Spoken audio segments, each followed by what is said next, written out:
Hai hai hai. Halo teman-teman semua, selamat datang kembali di channel YouTube Dapur Emma, sebuah tempat untuk para pemula yang mau belajar masak. Di video sebelumnya, kita sudah sama-sama belajar membuat beef teriyaki hanya dalam waktu 15 menit saja, dan salad ala Hokben yang kerenyahan sayur dan rasa mayonesnya 95%, mirip dengan yang biasa kita makan di Hokben. Terima kasih ya atas respon positif teman-teman semua untuk tetap mengikuti perkembangan channel memasak ini. Nah, di video kali ini saya mau sharing resep simple ala Hokben lainnya, yaitu chicken katsu. Cara memasak makanan yang satu ini benar-benar simple dan gak perlu banyak bahan. Saya yakin teman-teman pasti bisa memasaknya karena resep ini sangat mudah dipraktekkan. Teman-teman hanya perlu mengikuti langkah-langkah berikut ini. Siapkan 2 potong daging ayam filet bagian dada masing-masing seberat 150 gram.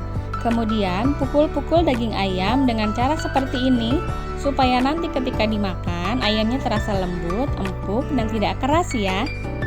Ini juga mempermudah kita dalam memasak. Ayamnya lebih mudah matang dan bumbu bisa menyerap lebih baik ke dalam daging. Jadi rasa daging chicken katsu yang dihasilkan nanti tidak hambar.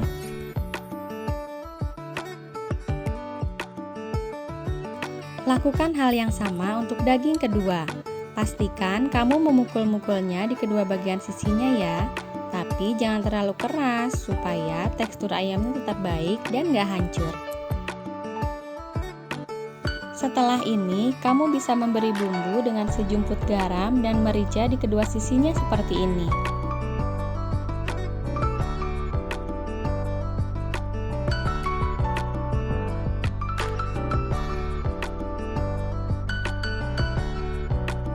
Ketika membumbui, tekan-tekan daging ayam supaya bumbunya menempel dan meresap.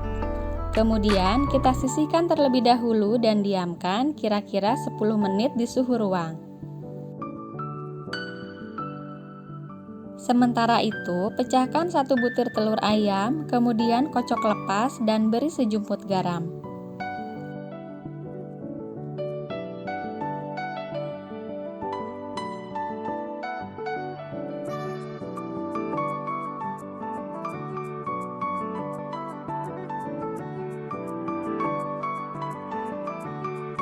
Siapkan juga 2-3 sendok makan tepung bumbu serbaguna siap pakai ke dalam wadah yang lain.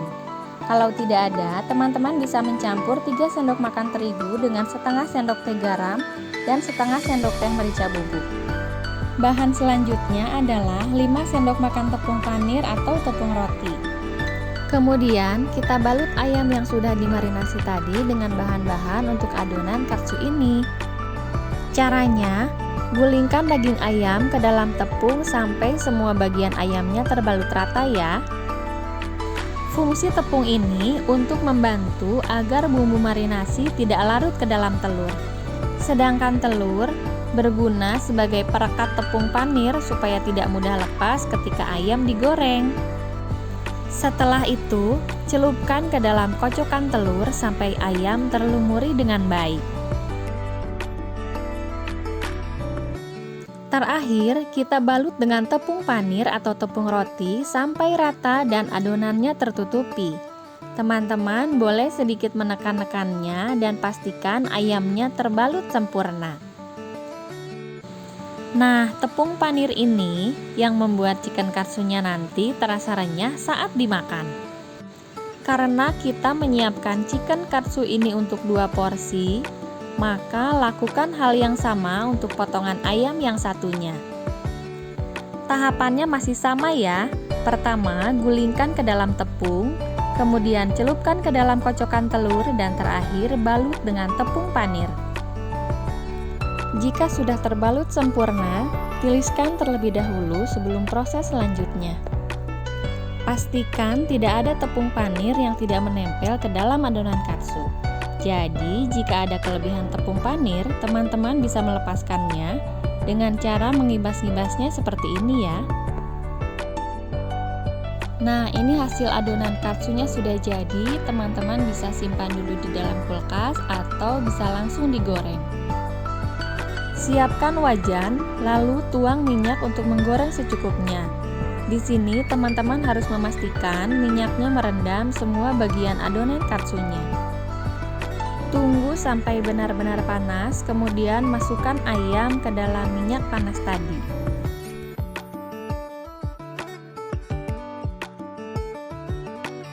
Jika ayamnya sudah terlihat kaku, kecilkan apinya dan goreng dengan api sedang. Jangan lupa untuk membalikan ayamnya ya, supaya matang merata di kedua sisinya.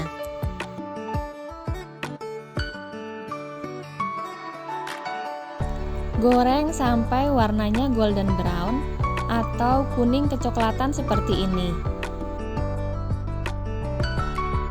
Selanjutnya, angkat dan tiriskan. Tips menggoreng kali ini, jangan masukkan adonan chicken katsu ketika minyaknya belum panas, karena itu bisa menyebabkan makanan menyerap minyak lebih banyak sehingga jadi lebih berat dan berlemak. Ini juga bisa mengurangi kerenyahan gorengan yang dihasilkan. Kemudian, potong-potong ayam sesuai selera untuk mempermudah kita memakannya. Sekalian mengecek bagian dalam ayam apakah sudah matang atau belum. Nih, saya ceritain ya rasanya. Kulit katsu ini terdengar renyah saat dipotong. Tapi ketika nyampe ke bagian tengah, kamu bisa merasakan kelembutan ayamnya. Jadi, waktu kamu gigit potongan chicken katsu ini, ada perpaduan antara crunchy dan lembut. Tuh, kelihatan kan warna ayamnya putih, bersih, matang sempurna. Ini di luarnya crunchy, dalamnya lembut dan kenyal. Gak ada keras sama sekali. Kamu bisa sajikan dengan semangkuk nasi panas ala Jepang dan salad hokben yang sudah pernah kita buat sama-sama. Buat teman-teman yang belum coba bikin, silahkan lihat resep salad hokben di video saya yang sebelumnya ya. Ini bisa jadi alternatif menu makan siang kamu, karena saladnya segar dan menu ini bikin kenyang. Beri mayones ala hokben dan cocolan saus tomat atau saus sambal. Sekarang, chicken katsu ala hokben sudah siap dinikmati. Jangan lupa untuk berbagi sama teman-teman yang lain juga ya. Terima kasih sudah menonton video ini sampai selesai dan belajar masak di dapur Emma. Kamu boleh tulis di kolom komentar resep apa lagi yang mau kita masak sama-sama. Kalau ada umur dan rezeki, kita ketemu lagi ya di video selanjutnya. See you!